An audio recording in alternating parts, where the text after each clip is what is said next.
Level 1. Minor Mayhem. Reuniting the Families. GTA 5.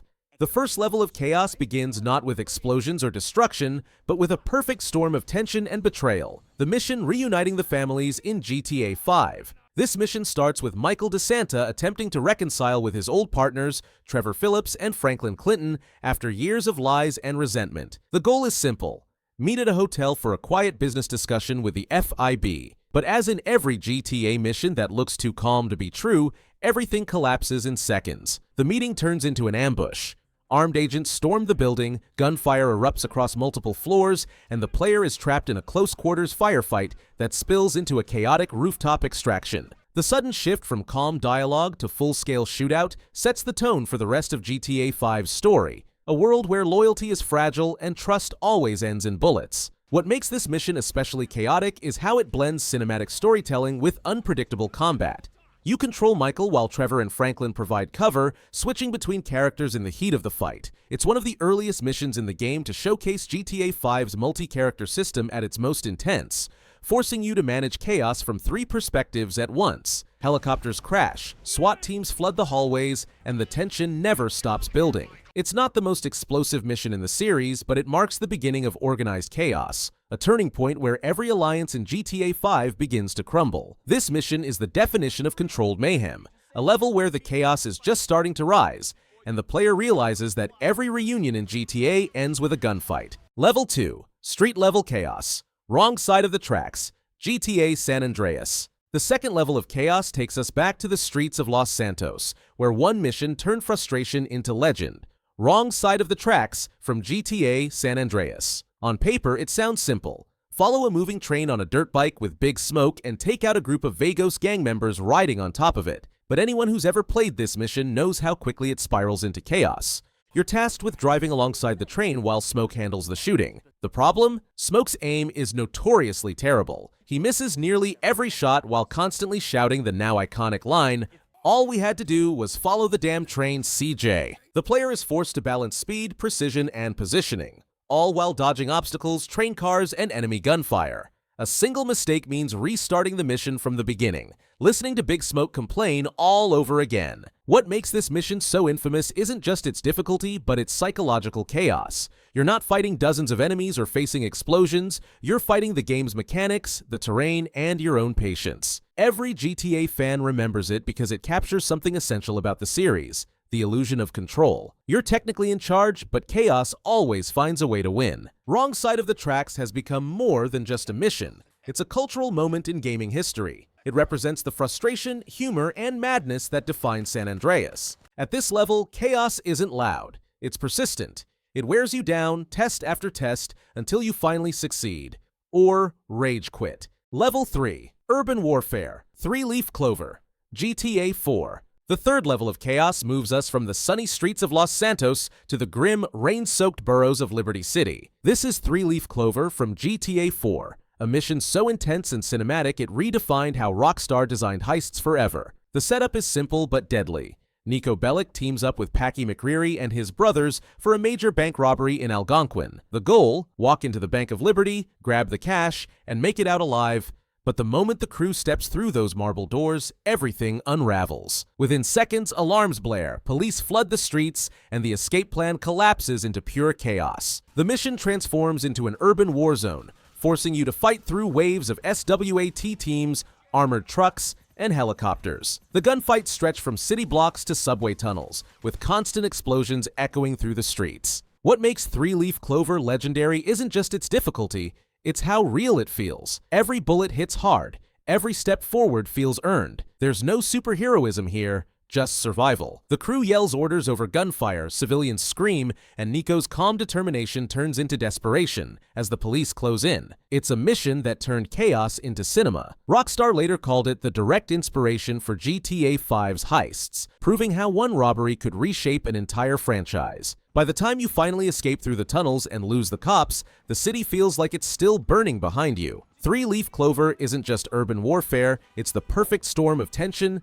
teamwork, and total destruction. This is where GTA's chaos evolves from street mayhem to tactical anarchy, a mission so big it made every player feel like they just survived a movie. Level 4. Criminal Breakdown. Keep your friends close. GTA Vice City. The fourth level of chaos takes us back to the neon-soaked streets of Vice City, where betrayal and bloodshed collide in one of GTA's most unforgettable finales. Keep your friends close. This mission isn't just about violence, it's about collapse.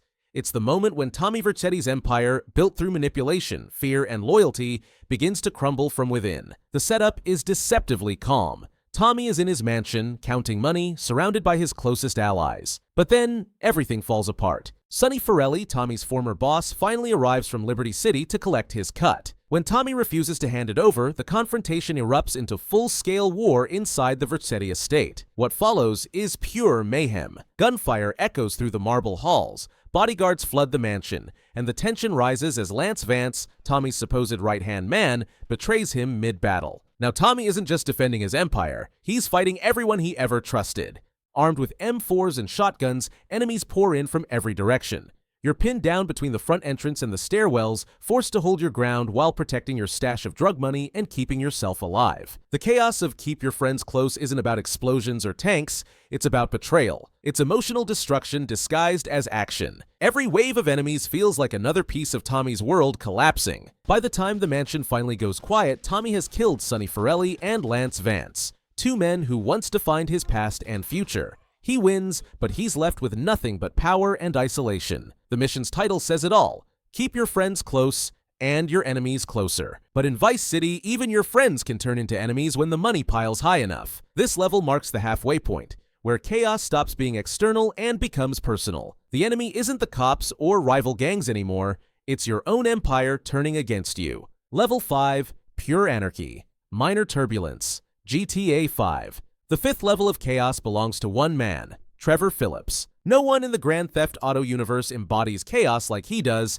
and no mission captures that madness better than Minor Turbulence in GTA 5. The setup: Trevor intercepts an arms deal between Merryweather Security and a group of smugglers. But instead of sneaking in or negotiating, Trevor decides to steal their entire shipment by hijacking a military cargo plane mid-air. The plan is insanity from the start. Trevor flies a small crop duster straight toward a massive cargo bob, dodging missiles and gunfire while closing the distance through a storm of chaos. Once close enough, he literally crashes his plane into theirs, climbs aboard through the wreckage, and takes out an entire team of heavily armed soldiers at 20,000 feet. The mission perfectly captures GTA 5's scale: wild, cinematic, and unapologetically over the top. Explosions fill the sky, debris falls over Blaine County, and the player is forced to balance between fighting, flying, and surviving as the cargo plane spirals out of control. The chaos doesn't end there. After eliminating Merryweather's men, Trevor attempts to fly the stolen plane himself,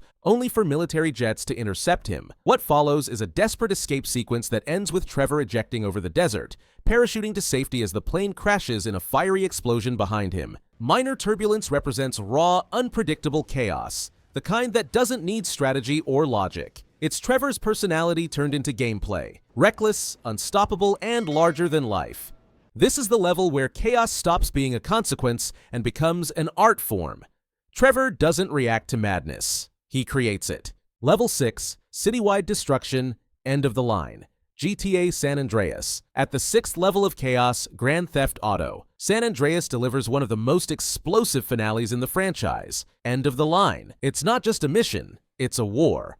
By this point in the story, CJ has fought through betrayal, corruption, and the complete collapse of his family. Los Santos is burning, the gangs are at war, and the corrupt officer Frank Tenpenny has lost control of his own empire. This is the final showdown, a mission so massive it feels like 3 packed into one. It begins with CJ storming Big Smoke's crack fortress, a fortified skyscraper filled with heavily armed guards, dealers, and lieutenants. The atmosphere is pure chaos, gunfire echoing through concrete hallways, smoke grenades clouding every corner, and endless waves of enemies standing between CJ and revenge. Each floor is a war zone. Smoke's top enforcers carry SMGs, shotguns, and body armor. As CJ climbs higher, the tension builds. By the time he reaches the top floor, the soundtrack drops and the battle turns personal. CJ faces Big Smoke, his former brother and best friend.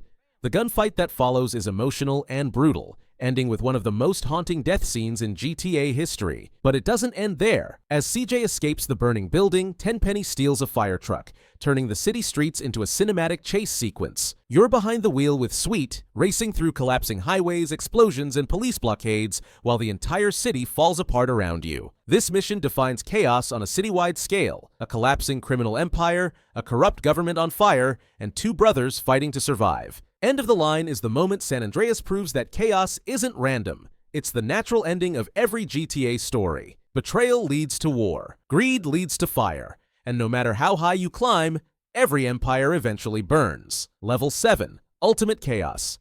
The Big Score. GTA 5. At the final level of chaos, everything the Grand Theft Auto series ever built, ambition, greed, betrayal, and sheer destruction, reaches its peak in The Big Score, the climactic heist of GTA 5. This is the ultimate mission, the one that defines what Grand Theft Auto has always been about: a perfect crime spiraling into total anarchy. By the time the mission begins, the three protagonists, Michael DeSanta, Trevor Phillips, and Franklin Clinton, have been through everything: shootouts, betrayals, and impossible odds. Now they're preparing for the final robbery, hitting the Union Depository, the most secure facility in all of Los Santos. There are two possible approaches: the subtle approach, a precise and coordinated plan involving decoy gold transports, or the obvious approach, a full-scale assault involving military-grade equipment, tunnels, and a train full of stolen gold. No matter the path, the mission explodes into chaos from the very start. If you go in loud, you'll see downtown Los Santos turn into a literal battlefield. SWAT teams flood the streets,